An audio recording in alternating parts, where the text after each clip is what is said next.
New generation അങ്ങനെയാണ്. നിസ്കാരം ചെയ്യാൻ മറ്റേ പരിപാടി. ഇത് രണ്ടും ഒരുമിച്ച് മിക്സ് ചെയ്ത് കൊണ്ടുപോകുന്നവരാ. വലിയ പാടാ. രക്ഷപ്പെടുന്ന കാര്യം വലിയ പാടാ. അള്ളാഹു വലിയ പറഞ്ഞു. നമ്മളൊരു കാര്യം തീരുമാനിക്കണം. നമ്മളെപ്പോ നന്മയിലേക്ക് നമ്മൾ വിചാരിച്ചുകൊണ്ട് രക്ഷപ്പെടണമെന്ന് തീരുമാനിച്ചിറങ്ങിയാൽ നമുക്ക് സാധിക്കാത്തത് അല്ലാഹു സുബ്ഹാനഹു വ തആല നമുക്ക് തന്ന മനസ്സിലേക്ക് നാം ഇതുപോലെ വൃത്തികേടുകൾ നിറച്ചു വെച്ചതുകൊണ്ടാണ്. തിൽക്കദാറുൽ ആഖിറതു നജ്അലുഹാ ലില്ലദീന ലാ യുരീദൂന ഉലുവൻ ഫിൽ അർളി വലാ ഫസാദ വൽ ആഖിബത്തു ലിൽ മുത്തഖീൻ. അല്ലാഹുവിന്റെ ഖുർആൻ പറയുന്നു ആഖിറത്തെ വിജയം, അതുപോലെ തന്നെ അന്തിമ വിജയം, അതൊക്കെ ദുനിയാവിൽ ആഡംബരവും ഫസാദും ഫിത്നയും ഒന്നും കൊതിക്കാതെ ആൺകുട്ടികളെ പോലെ ഭവ്യതയോടുകൂടി ജീവിച്ച് ഈമാനോടുകൂടി മരണപ്പെട്ടു പോയവർക്ക് അല്ലാഹു ആ തൗഫീഖ് നമുക്ക് തരുമാറാകട്ടെ. അങ്ങനെയൊക്കെ നിങ്ങൾ തീരുമാനിച്ചു വരുമ്പോൾ അല്ലാഹുവിന്റെ ഖുർആൻ പറയുന്നുണ്ട്, ചില അവയവങ്ങളുടെ ദുരുപയോഗം ചെയ്യുന്ന സമുദായം അവർക്ക് നരകം ഉറപ്പാണ് എന്ന് അല്ലാഹുവിന്റെ ഖുർആൻ പറയുന്നു. ചില അവയവങ്ങളുടെ ദുരുപയോഗം ചെയ്യുന്നവർ. ചെറുപ്പക്കാർ ഒരുപാട് ശ്രദ്ധിക്കേണ്ടതാണ്. സുന്ദരികളായ പെൺകുട്ടികൾ നിലക്കണ്ണാടിയുടെ മുമ്പ് പോയി നിന്നിട്ട് ആ കണ്ണാടിയുടെ മുമ്പ് പോയി നിന്നിട്ട് അവര് പറയൂല്ലേ, ചുണ്ട് ചുമപ്പിച്ചിട്ട് അതേ കവിള് തുടിപ്പിച്ചിട്ട് മതി വരുന്നില്ല. ഇന്ന് സഹോദരിമാര് പുറത്തിറങ്ങുമ്പോൾ ഇടുന്ന പൗഡർ എന്താ? വെള്ള പൗഡറല്ല, പിന്നെയോ റോസ് പൗഡർ അല്ലേ? അതൊക്കെ വീട്ടിൽ കാണും. മയക്കുമരുന്ന് പറഞ്ഞ ഒരു ഭർത്താവിനെ ഇവിടെ പിടിച്ചു എയർപോർട്ടിൽ ഭാര്യയ്ക്ക് കൊണ്ട് വന്നത് റോസ് പൗഡർ. താത്ത ഇവിടെ നിന്ന് എഴുതി വിടും, മച്ച അവിടെ നിന്ന് കൊണ്ടുവരും. നിക്കറിനും തസ്ബീനൊന്നും കുറവില്ല. കവിള് ചുമചുമാന്നിരിക്കും ഈ പൗഡർ ഇട്ടാൽ. ചില സഹോദരിമാര് പറയും, ഞങ്ങൾ അറിഞ്ഞില്ലായിരുന്നല്ലോ, നാളെ തന്നെ വാങ്ങിക്കണം. താനെ കൊണ്ട് അങ്ങനെ ഉപയോഗം. റോസ് പൗഡർ അത് മുഖത്തിട്ടാൽ കവിളിങ്ങനെ തുടുത്തു ചുമന്നിരിക്കും. അതിട്ടുകൊണ്ട് കല്യാണത്തിന് പോയി കാറ്ററിംഗ് സർവീസുകാരൊക്കെ ഇഷ്ടം പോലെ ചിക്കന്റെ പീസ് ഇട്ട് തരും. കഴിക്കുന്ന സുഖമായിരിക്കല്ലേ, ഇഷ്ടം പോലെ കിട്ടും. വീഡിയോക്കാർ മുമ്പേ നിന്ന് മാറൂല, എപ്പോഴും കൂടെ ഉണ്ടാവും. കാരണം ചുമന്ന പൗഡറാണ് ഇപ്പൊ സഹോദരിമാർ ഉപയോഗിക്കുന്നത്. വെള്ള പൗഡർ മാറ്റി പല മോഡലുണ്ട്. അതിലൊന്നും കടക്കുന്നില്ല, അതിലൊന്നും സമയമില്ല. ചില അവയവങ്ങൾ ദുരുപയോഗപ്പെടുത്തുന്നവർ. അല്ലാഹു നമുക്ക് തന്നതിൽ വെച്ച് ഏറ്റവും വിലപിടിപ്പുള്ള അവയവമേതാ? അല്ലാഹുവിന്റെ റസൂൽ തന്നെ പറഞ്ഞില്ലേ, അത് ഹൃദയമാണ്, ഹൃദയമാണ്, ഹൃദയമാണ്. 350 ഗ്രാമാണ് ഹൃദയത്തിന്റെ ഭാരം. നമ്മുടെ ഹൃദയം അങ്ങോട്ട് ഈ നെഞ്ചങ്ങോട്ട് വെട്ടിക്കീറിയിട്ട് ഹൃദയമെടുത്ത് പുറത്ത് വെച്ചിട്ട് തൂക്കി നോക്കിയാൽ 350 360 ഗ്രാം മാത്രമാണ് ഭാരം വരുന്നത്. 60 സെക്കൻഡ് കൊണ്ട് 72 പ്രാവശ്യം ഇടിച്ചുകൊണ്ടിരിക്കുന്ന നമ്മുടെ ഹൃദയമുണ്ടല്ലോ, ആ ഹൃദയം ഒരു 2-3 സെക്കൻഡ് ഒന്ന് നിന്ന് പോയാൽ അതിന്റെ പേരാണ് ഹാർട്ട് അറ്റാക്ക് എന്ന് പറയുന്നത്. അതിന്റെ പേരാണ് ഹാർട്ട് അറ്റാക്ക് എന്ന് പറയുന്നത്. അല്ലാഹു നമ്മെ പെട്ടെന്നുള്ള മരണങ്ങളെ തൊട്ട് കാത്തുരക്ഷിക്കട്ടെ. സൈലന്റ് അറ്റാക്കുകളെ തൊട്ട് അല്ലാഹു നമ്മെ കാത്തുരക്ഷിക്കട്ടെ. 27-ാം രാവിൽ വെള്ളക്കടവ് പള്ളിയിൽ എഴുത്തിക്കാതിരുന്ന ചെറുപ്പക്കാരൻ മുഹമ്മദ് യൂസുഫ് 27-ന് പകലിൽ വൈകുന്നേരത്തോടുകൂടി വെള്ളക്കടവ് പള്ളിയുടെ ഖബർസ്ഥാനിൽ കൊണ്ടുവന്ന് അടക്കം ചെയ്തു. 2 മക്കൾ യതീമീങ്ങളാണ്. വെള്ളക്കടവിന്റെ പരിസരത്ത് ഒരുപാട് പാവപ്പെട്ടവരുണ്ട്, കോളനികളുണ്ട്, ഒരുപാട് ചെറിയ ചെറിയ വീടുകളുണ്ട്. അല്ലാഹുവേ, ആ മരണ വീട്ടിലേക്ക് ഞാനൊന്ന് ദ്വാരക്കാൻ പോയപ്പോൾ കട്ടിലിന് മുകളിലിരിക്കുന്ന പ്രിയപ്പെട്ട ഉമ്മ ചാടി എഴുന്നേറ്റിട്ട് പൊട്ടിക്കരയുകയാണ്. എന്റെ കൂടെ വന്ന ചെറുപ്പക്കാർ ഇവിടെ ഉണ്ടാവും അത് കേൾക്കാൻ. സുബ്ഹാനല്ലാഹ്, യൂസുഫ് എന്ന് പറയുന്ന പ്രിയപ്പെട്ട പൊന്നുപോൽ 27-ാം രാവിലെ ആ പള്ളിയിൽ വന്നിട്ട് എത്തിക്കാവുന്ന സഹോദരനാണ്. 2 മക്കളെ യതീമാക്കിയിട്ട് അന്നത്തെ രാത്രിയിൽ സൈലന്റ് അറ്റാക്ക് വന്ന് മരണപ്പെട്ടു പോയി. പിന്നെ കണ്ണു തുറന്നില്ല. അത്താഴം കഴിച്ചുകൊണ്ട് വീട്ടിലേക്ക് പോയ സഹോദരനാണ്. സുബൈക്ക് പള്ളിയിൽ പോകണം, ഉമ്മ ഞാനൊന്ന് മയങ്ങട്ടെ എന്ന് പറഞ്ഞ് കിടന്നവനാ എഴുന്നേൽക്കുന്നില്ല. വിളിക്കുമ്പോ ശരീരം മരവിച്ചു പോയി. അല്ലാഹുവേ, ആരും അറിയാതെ അടുത്ത് കിടന്ന് മരിക്കുന്ന ഒരവസ്ഥ ഞങ്ങൾക്ക് വരുത്തില്ല. കൂടെ കിടക്കുന്ന ഭാര്യ അറിയുന്നില്ല, മക്കൾ അറിയുന്നില്ല. അതാണല്ലോ പുതിയ അറ്റാക്ക് എന്ന് പറയുന്നത്. എങ്ങനെയാണ് പുതിയ അറ്റാക്ക്? എങ്ങനെയാണ്? ആരും അറിയാതെ പെട്ടെന്ന് മരണപ്പെടുക, ആരും അറിയാതെ പെട്ടെന്ന് മരണപ്പെടുക. അല്ലാഹുവേ, ഞങ്ങളെ നീ കാത്തുരക്ഷിക്കണേ അല്ലാ. അങ്ങനെ ഒരു മരണം നീ ഞങ്ങൾക്ക് തരല്ലേ അല്ലാ. ഭർത്താവിനെ പിടിച്ചു കുലുക്കി നോക്കുമ്പോ ശരീരം വല്ലാതെ ഉറന്നിരിക്കുകയാണ്, നെഞ്ചുവല്ലാതെ കൂടിയിരിക്കുകയാണ്. മരണം നിറന്നിട്ട് ഒരുപാട് സമയമായി. അല്ലാഹുവേ, ആ പ്രിയപ്പെട്ട സഹോദരന്റെ ഖബർ നീ വിശാലമാക്കി കൊടുക്കണേ അല്ലാ. ആ പാവപ്പെട്ട മക്കളെ യതീമിന്റെ സങ്കടം അറിയാതെ നീ വളർത്തിക്കൊണ്ട് വരണേ അല്ലാ. കൊണ്ട് സഹോദരിമാരെ മരണപ്പെട്ടു പോയാൽ നാം നോക്കുന്ന പോലെ നമ്മുടെ മക്കളെ നോക്കാൻ ആരാ ഉള്ളത്? നാം നോക്കുന്ന പോലെ നമ്മുടെ മക്കളെ നോക്കാൻ ആരാ ഉള്ളത്? ആരൊക്കെ ഉണ്ടെന്ന് പറഞ്ഞാലും നമുക്ക് പകരമാകുമോ സഹോദരങ്ങളെ? ആരുണ്ടെന്ന് പറഞ്ഞാലും നമുക്ക് പകരമാകുമോ സഹോദരങ്ങളെ? അള്ളാഹു പെട്ടെന്നുള്ള മരണങ്ങളെ തൊട്ട് നമ്മെ കാത്തുരക്ഷിക്കട്ടെ. ഇന്നത്തെ പെരുങ്കുളത്തെ മജ്‌ലിസിൽ വന്ന് ഇന്ന് നിങ്ങൾ ചെയ്യുന്ന ദുആ പെട്ടെന്നുള്ള മരണത്തെ തൊട്ട് അല്ലാഹു നമ്മെ കാത്തുരക്ഷിക്കണമെന്ന നിയ്യത്തിലാണ്.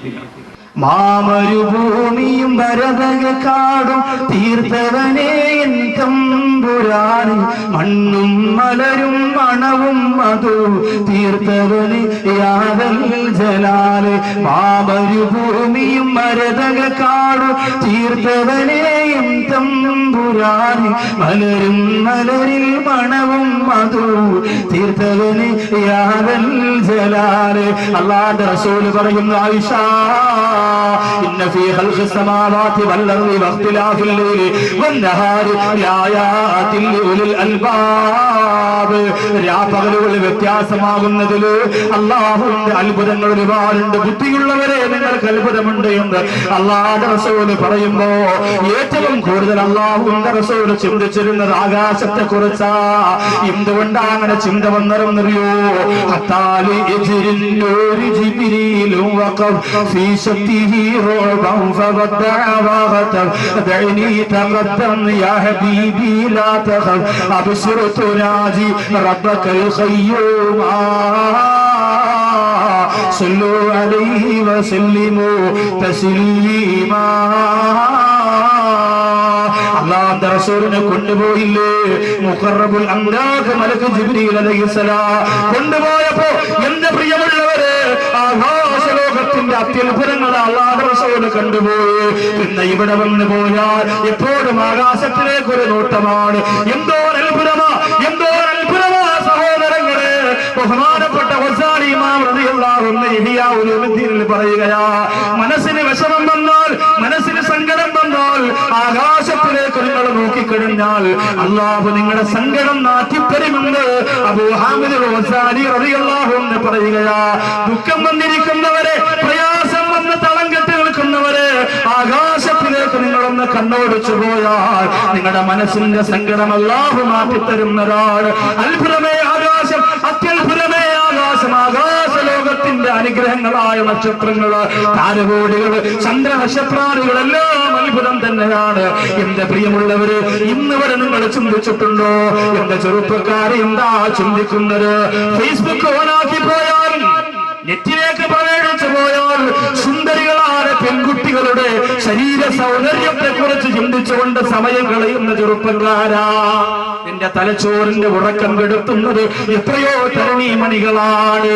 ഫേസ്ബുക്ക് അങ്ങോട്ട് ഓണാക്കിയാൽ നല്ല ഓറഞ്ചിന്റെ നിറത്തിലുള്ള പെണ്ണിന്റെ ഫോട്ടോ, ഫാത്തിമ, സന, ആയിഷ, ഹൊന, അങ്ങനെയൊക്കെയാണ് പുതിയ പേര്. ഈ പേരൊക്കെ ഇട്ടിട്ട് ഇങ്ങനെ അടിച്ച് രണ്ട് കുത്തങ്ങിടും. ഇത് ഏതെങ്കിലും ചിലപ്പോ കൂതറ പെണ്ണുങ്ങളായിരിക്കും. പക്ഷെ ഫോട്ടോ കിട്ടാനാണ് ആർക്ക് പാട്. ഈ ഫോട്ടോ അങ്ങോട്ട് വെക്കുമ്പോ ചെറുപ്പക്കാരിങ്ങനെ ഫേസ്ബുക്ക് നോക്കിക്കൊണ്ടിരിക്കുമ്പോ ഫ്രണ്ട് റിക്വസ്റ്റ് ഫാത്തിമ സന. അപ്പൊ കൂട്ടുകാരനെ വിളിക്കും, എടാ നിന്റെ മൊബൈലിൽ വന്നോ മറ്റേ സാധനം, എന്റെ ഒന്നുകൂടിയാവും, ഒന്നും പറയണ്ടടാ. അല്ലാഹുവേ, ഇതൊക്കെ ഉണ്ടോ? ലോകത്ത് ഇങ്ങനെ പെണ്ണുണ്ടോ? വിളിയാ ഓരോ ദിവസവും കാണുന്ന പെൺകുട്ടികൾ ബാക്കിയുള്ള പെണ്ണുങ്ങളെക്കാളും സൗന്ദര്യമുള്ളതായിട്ട് നിനക്ക് തോന്നിപ്പിക്കും എന്നതാണ് ഇബ്ലീസിന്റെ ഒന്നാമത്തെ ആയുധം. നിന്റെ ഭാര്യയെക്കാളും സൗന്ദര്യം ബാക്കി എല്ലാവരുടെ ഭാര്യയ്ക്കുണ്ടാവും, ഇല്ലേ? അത് ഉറപ്പാസായ. നിങ്ങൾ പെണ്ണാണാൻ പോയപ്പോ തിമിരുമായിരുന്നു, നോക്കണമായിരുന്നു എന്ന് പറഞ്ഞു. അന്ന് നാണം കുടുങ്ങി ഉള്ളതാവട്ടെ എന്ന് പറഞ്ഞ് വരാതെ നോക്കി കെട്ടണമായിരുന്നു. പിന്നീട് കെട്ടിയിട്ട് ഷാനവാസിന്റെ കണ്ടോടാ, ഷംനാദിന്റെ കണ്ടോടാ, എനിക്ക് മാത്രം എന്ന് ദീർഘശ്വാസം വിട്ടിട്ടൊന്നും കാര്യമില്ല. അന്ന് നോക്കി കെട്ടണം. ഇന്ന് പിന്നെ കണ്ണു കാണാൻ പറ്റില്ല, മുടി ഇങ്ങനെയല്ലേ ഇട്ടിരിക്കുന്നത്, ഇങ്ങനെ നോക്കുക അല്ലേ? അപ്പൊ അതുകൊണ്ട് എന്റെ ചെറുപ്പക്കാരാ, എല്ലാ ചെറുപ്പക്കാരുടെ ഭാര്യമാർക്കും എന്റെ ഭാര്യക്കാരുടെ സൗന്ദര്യമുണ്ട്. നിങ്ങളുടെ തീരുമാനം അങ്ങനെയാ. അതാണ് ഇബ്ലീസിന്റെ ഏറ്റവും വലിയ ശത്രുത. സ്വന്തം ഭാര്യയുടെ സൗന്ദര്യം അറിയണം. ഈ അപ്പുറത്തെ വീട്ടിൽ പോയി നിന്നിട്ട് ജനാലയിലൂടെ നിങ്ങൾ ഇവിടേക്ക് നോക്കിയാൽ മതി. അപ്പുറത്തെ വീട്ടിൽ പോയിട്ടേ രണ്ടാമത്തേലേക്ക് ജനാല തുറന്നിട്ട് നിന്റെ സ്വന്തം വീട്ടിലേക്ക് നോക്കുമ്പോ ഈ പറയും, അല്ലോ ഒരു അടിപൊളി പെണ്ണാണ് നിൽക്കുന്നല്ലോ, നിന്റെ വെണ്ണ 7 കൊല്ലം കൂടെ കിടന്നിട്ട് നീ അറിഞ്ഞില്ല. ഇപ്പൊ അപ്പുറത്ത് നിന്ന് മാറി നോക്കിയപ്പോഴാ സൂപ്പർ സൂപ്പർ. ഇതെന്തേ നമുക്ക് തോന്നുന്നത്?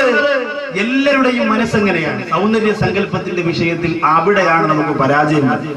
അള്ളാഹു നമുക്ക് തന്നു, അൽഹംദുലില്ലാഹ്. ഇത് തന്നെയാണ് ഭൂലോക സുന്ദരി. ഇത്തിരി മൂക്ക് ചപ്പിയാലും ഇത്തിരി കണ്ണ് ഞണങ്ങിയാലും ഇതിനപ്പുറം സൗന്ദര്യം ഇല്ലാന്ന് സ്വയം തീരുമാനിച്ച് ജീവിച്ചില്ലെങ്കിൽ ജീവിക്കാൻ പറ്റില്ല. വലിയ പാടാ. എത്ര കിട്ടിയാലും 4 വരെ പോകാൻ പറ്റും, അതിനപ്പുറത്തേക്ക് പോകാനും പറ്റില്ല.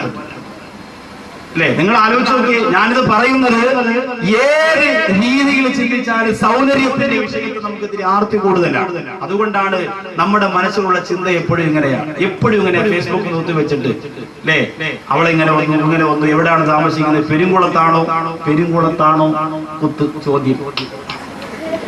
അപ്പൊ മറുപടി അതേ തിരിച്ച് അതേന്ന് പറഞ്ഞാൽ ഇങ്ങനെ അങ്ങനെ ഒരു വര അടി കയറി. പെരുങ്കുളത്ത് എവിടെ? ഇബ്രാഹിംകട കടയുടെ താഴെ. അവിടെയാണ് എന്റെ ഹൗസ്. 3ാം ക്ലാസ് 4 കൊല്ലം തോറ്റനെ ഔച്ച്. എന്നിട്ട് എഴുതി ഒപ്പിട്ട് വീണ്ടും അങ്ങോട്ട് അയക്കാൻ. ഇങ്ങനെ അങ്ങോട്ടും കൈമാറി ഒന്ന് കാണണമല്ലോ. കാണാൻ വേണ്ടി ചെല്ലാൻ മണനാക്ക് ജംഗ്ഷനിൽ വരാൻ പറഞ്ഞു. 15 ബാറ്ററിയുടെ ടോർച്ചിട്ട് അടിച്ചു നോക്കിയാൽ അവിടെ കാണാൻ പറ്റുന്നില്ല. ആ രീതിയിലാണ്. ഓറഞ്ചിന്റെ നിറമായിരുന്നു ഫേസ്ബുക്കിൽ, പക്ഷെ മാറി. ഉജാലമുക്കിയത് കൊണ്ടല്ല, നിറം ഒറിജിനൽ അങ്ങനെ തന്നെയാ. എന്റെ സഹോദരങ്ങളെ, ഇങ്ങനെ ചിന്തിക്കാൻ എനിക്ക് സമയമുണ്ടല്ലോ. എങ്ങനെ പണമുണ്ടാക്കണം ചിന്തിക്കൂലേ? ഈ ഭാര്യമാർ നിങ്ങളെ ചിന്തിപ്പിക്കൂലേ? രാത്രി വന്ന് ഇങ്ങനെ കട്ടിലിരിക്കുമ്പോ പറയും, ഇങ്ങനെ പോയാൽ മതിയോ, ശൈല വീട് വെച്ചു, ജുനൈദ വീടിന്റെ തറക്കല്ലിട്ട്, സൈനവ കുറ്റിയടിച്ച്, നിങ്ങൾ മാത്രം ഇങ്ങനെ കറങ്ങി അടിച്ച് നടന്നോളൂ, നമുക്ക് വീട് വെക്കണ്ടേ? അപ്പൊ അവനൊക്കെ അങ്ങനെ പറയും, നിങ്ങൾ എത്ര ദിവസം ഇങ്ങനെ ചെയ്താൽ അങ്ങനെ കിട്ടും, അത് ദുബായി പോയി വനയ്യാന്റെ ശമ്പളത്തിന് ജോലി ചെയ്ത് എങ്ങനെ കിട്ടും, അങ്ങനെ അതിനെക്കുറിച്ച് ചിന്തിക്കാനും നമുക്ക് സമയമുണ്ട്. വേണ്ടാന്നല്ല, അതൊക്കെ വേണം. ദീർഘവീക്ഷണം കുടുംബ ജീവിതത്തിൽ ആവശ്യമാണ്. സഹോദരിമാരങ്ങനെ ഒരു നിയന്ത്രണം വെക്കുന്നതിന് നല്ലതാണ്. അപ്പൊ അതൊക്കെ ചിന്തിക്കാൻ നമുക്ക് സമയമുണ്ട്. പക്ഷെ എന്തിന് നമുക്ക് നേരമില്ല? അൽ കയ്യിസു മൻ ദാന നഫ്സഹു. അല്ലാഹുവിന്റെ റസൂൽ പറയുന്നു, ഏറ്റവും വലിയ ബുദ്ധിമാൻ ആരെന്നറിയുമോ? ആഖിറത്തിൽ അല്ലാഹുവിന്റെ കോടതിയിലേക്ക് പോയാൽ എനിക്ക് എന്തുണ്ട് എന്ന് ചിന്തിക്കുന്നവനാണ്. അങ്ങനെ ചിന്തിക്കാൻ ഇന്നത്തെ രാത്രിയിൽ 1 മിനിറ്റ് നിങ്ങളൊന്ന് സമയം ചെലവഴിച്ച്, ഇന്ന് ഞാൻ മരണപ്പെട്ടു പോയാൽ